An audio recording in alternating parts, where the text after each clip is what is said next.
नमस्कार दोस्तों, मेरा नाम है राहुल और आपका मेरे चैनल पे स्वागत है।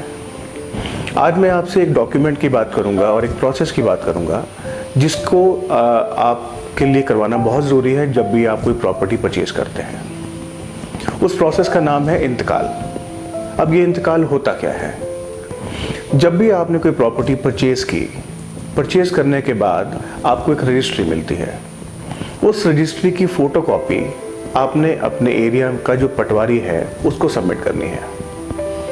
पटवारी जो लैंड ऑफ रिकॉर्ड्स होता है उसका इंचार्ज होता है, वो उसको मैनेज करता है, मेंटेन करता है। तो उस रजिस्ट्री में जो लिखा है कि इस प्रॉपर्टी के हिसाब से आपके हिस्से में कितनी लैंड आई, कौन सी लैंड आई, वो उस लैंड को आपके नाम पर ट्रांसफ़र करता है। अगर आपने रजिस्ट्री करवाने के बाद फोटोकॉपी पटवारी को नहीं दी और वो लैंड अपने नाम पर नहीं करवाई तो वो लैंड सेलर के नाम पर ही खड़ा रहेगा। जनरली आपने सुना होगा कि बहुत सारे लोग 2-2, 3-3 रजिस्ट्री करवा लेते हैं। वो इसीलिए करवा लेते हैं क्योंकि आपने ज़मीन अपने नाम करवाई नहीं।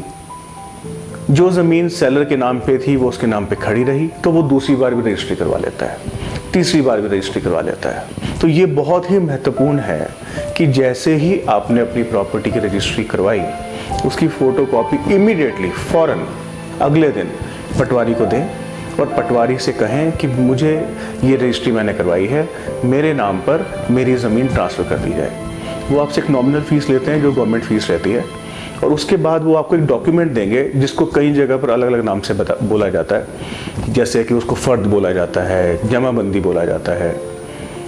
तो वो डॉक्यूमेंट आपको अपने पास रखना है। वो डॉक्यूमेंट ही कंफर्मेशन है कि रजिस्ट्री के हिसाब से जो ज़मीन आपको एलोकेट होनी चाहिए वो आपके नाम पर एलोकेट, वो आपके नाम पर ट्रांसफ़र हो चुकी है। अगर वो ज़मीन आपके नाम पर ट्रांसफ़र हो चुकी होगी तो उसके बाद कोई आपकी ज़मीन अपने नाम पर ट्रांसफ़र नहीं करवा सकता, कोई उस ज़मीन पर रजिस्ट्री नहीं करवा पाएगा, कोई फ्रॉड नहीं हो पाएगा। तो इस चीज़ का ध्यान रखें। बहुत सारे लोगों को इस चीज़ का नहीं पता होता है और ये बहुत ही महत्वपूर्ण है, क्योंकि इन केस कभी फ्यूचर में आपको अपनी ज़मीन बेचनी पड़ी, जो प्रॉपर्टी आपने परचेज़ की है वो बेचनी पड़ी, तो उस टाइम पर जब आप रजिस्ट्री करवाने जाएंगे तो तहसीलदार आपसे वो फ़र्द की फ़ोटोकॉपी मांगेगा। और जब आप रजिस्ट्री करवाने पहुंचेंगे तहसील में तो उसकी ओरिजिनल कॉपी या फिर उसकी एक अटेस्टेड कॉपी पटवारी से भी आपसे मांगी जाएगी। अगर आपके नाम पर वो ट्रांसफ़र नहीं होगी तो पटवारी आपको नहीं दे पाएगा। अगर आपने ज़मीन अपने नाम पर ट्रांसफ़र करवा ली होगी तो ही पटवारी आपको वो ज़मीन का डॉक्यूमेंट, जो कि अटेस्टेड डॉक्यूमेंट होगा, वो आपको दे पाएगा। तो इस चीज़ का ध्यान रखें।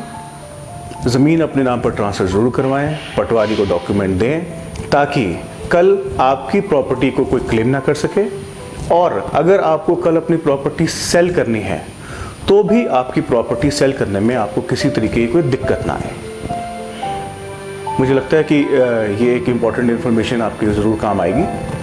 और नेक्स्ट वीडियो में मैं आपको ये ज़रूर बताऊंगा कि जब आपने कोई प्रॉपर्टी परचेज़ करनी है तो प्रॉपर्टी परचेज़ करने से पहले किन किन चीज़ों का ध्यान रखें, और प्रॉपर्टी परचेज़ करने के बाद किन किन चीज़ों को आपने ध्यान में रखना है ताकि आपकी प्रॉपर्टी आपके पास ही रहे।